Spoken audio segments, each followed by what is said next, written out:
Welcome back, guys. Here's your ordinary guy for crazy art. So in this video we're going to be going in the depth of Photoshop, right? I'll tell you all the skills and tricks to get your Photoshop dream come true. So we're going to start off with like a sample, right? Sample picture. And I've got one, as you can see right here, I've got an image, a sample from Photo Surge. And just in case I've got two the horse, a beautiful sunset. So that'll be great in the image. You got a lavender sunset, it's really good over there. And you just got basic lavender paint. So that's some really good samples to start off with, right? So to start off, we got the layers. So in every sample or every image you create, you have a layer box right there. So this, a layer box. So this shows you, so for example, if you took an image, if you take an image from the internet, right? And you place it in here. For example, you place a character there, it'll pop up in the layers box. This is when you can, for example, change this to screen overlay, whatever you'd like, soft light. There's a lot of different options to match with the kind of theme of this image, for example. So that's your layers box. So we'll start with all the different icons, you can call it. These are really helpful. And it's a good sidebar. So we'll start off with the rectangular marquee tool. So this rectangular marquee tool has 4 different options.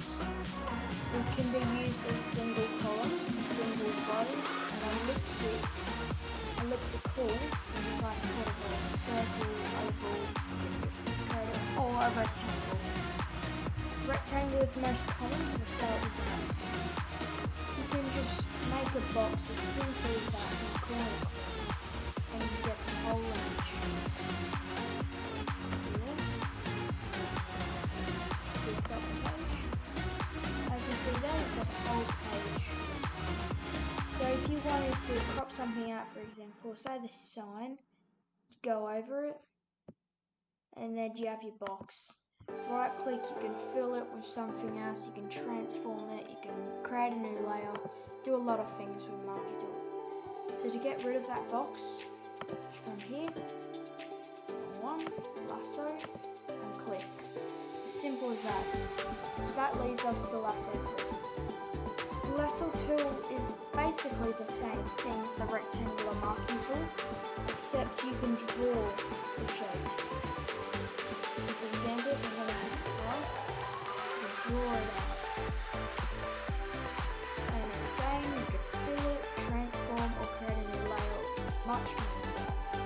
So it's basically the same as a rectangular tool, except it's a free-form kind of shape. Okay, now up to the object selection tool. As you can see, object selection tool.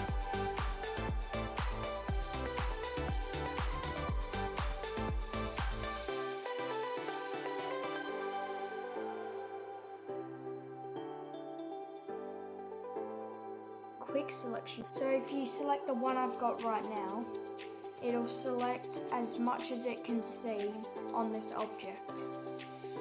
So when this loads, which will take a while, just gotta wait for this, so I'll talk while it's happening. So this, it just, if you wanted to delete something, for example that car right there, it'll get as much as the picture at once, but then you'd have to actually like physically try and get all the bits. See, it's not that hard, but you have to get a bit of practice. I don't know why this is taking so long.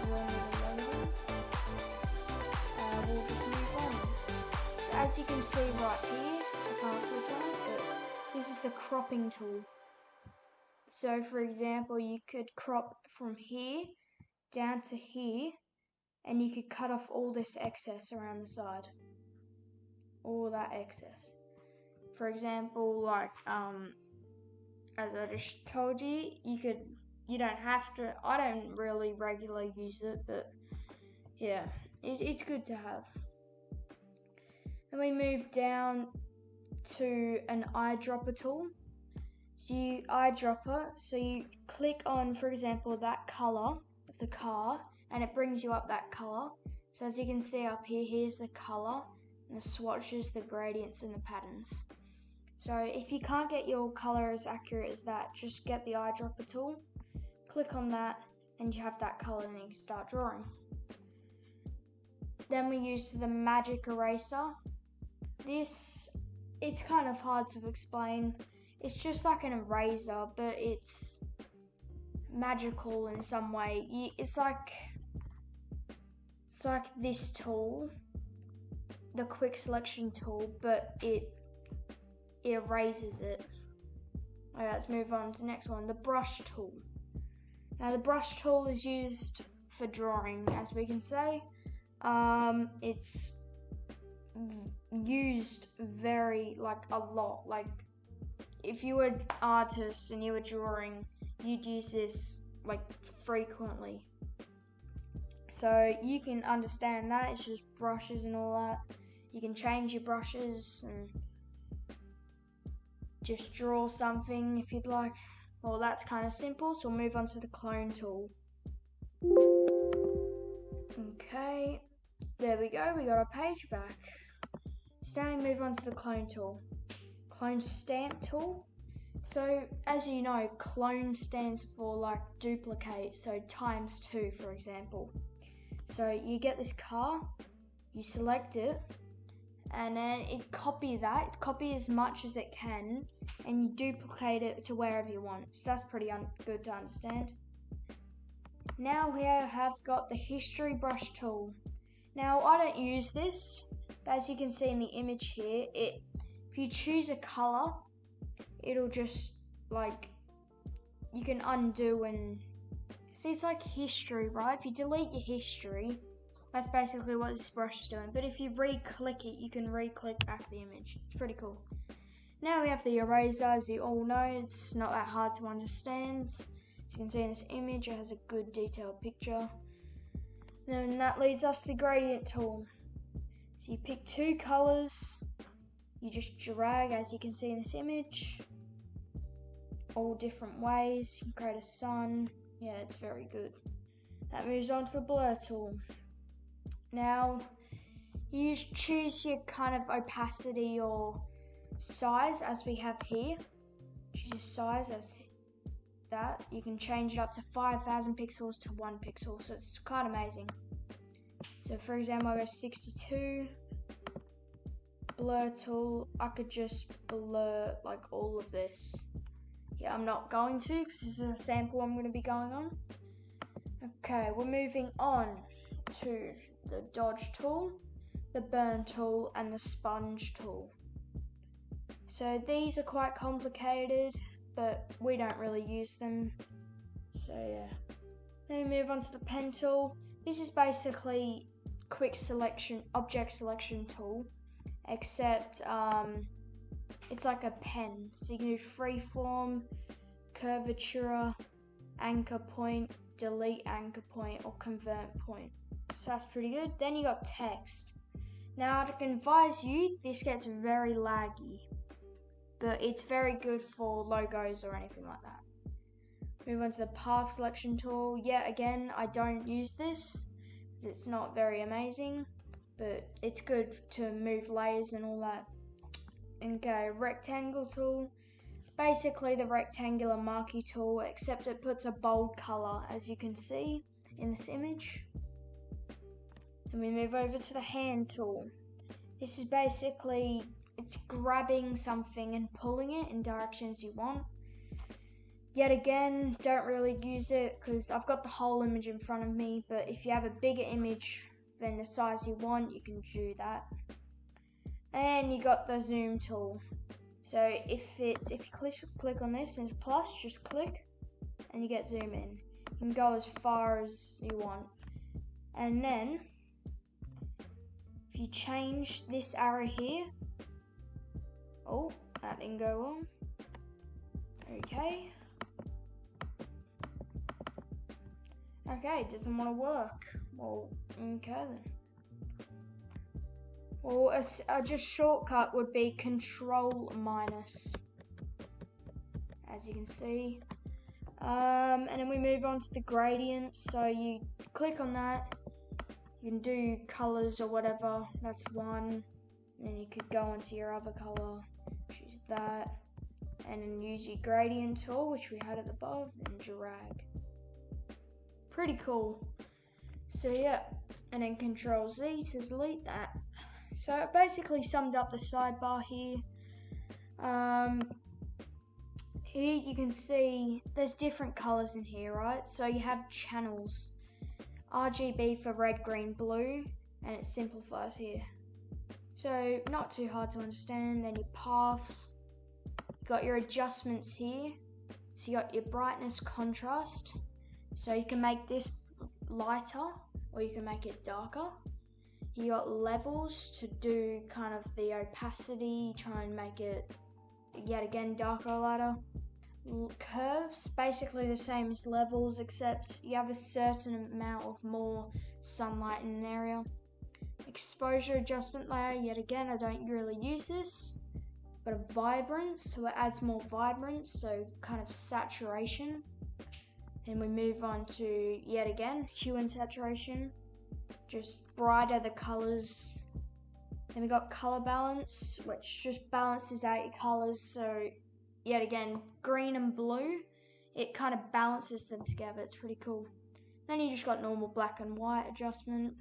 A photo filter, as you can see, if we go into filter, then you got the camera raw filter. This can use all these adjustments just in a sidebar, right?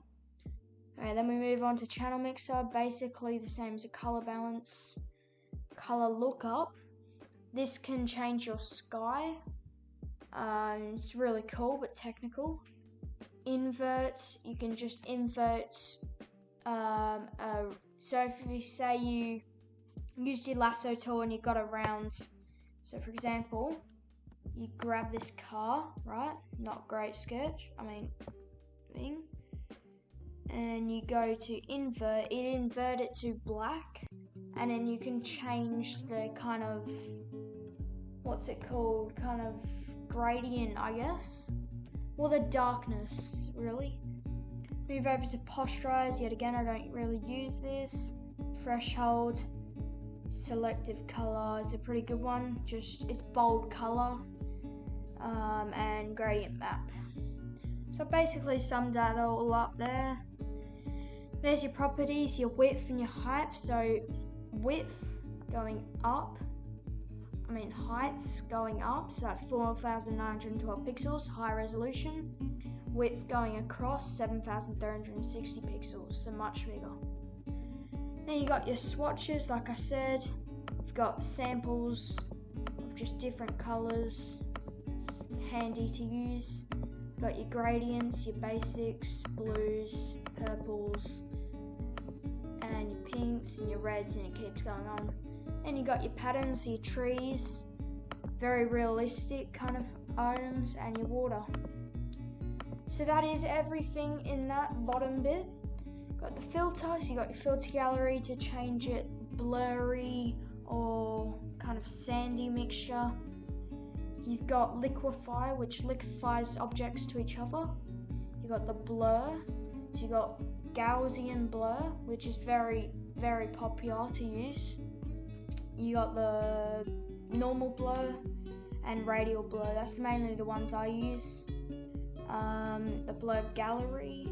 You got distort, which can make like a ripple effect, pinch to objects.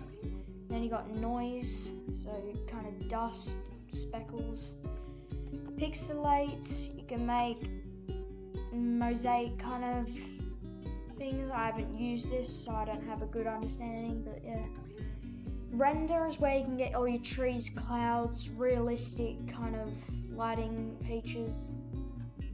And you got your sharpen, which you can sharpen objects and that. So I think I've summed it up for you guys. I hope you enjoyed this video. I hope you like and subscribe. If you think this is a good video, please like it. Turn on the notification bell. Comment below for more ideas. And hope to see you in the next video. I post daily, weekly, or whatever you like. Here's your ordinary guy. Thank you.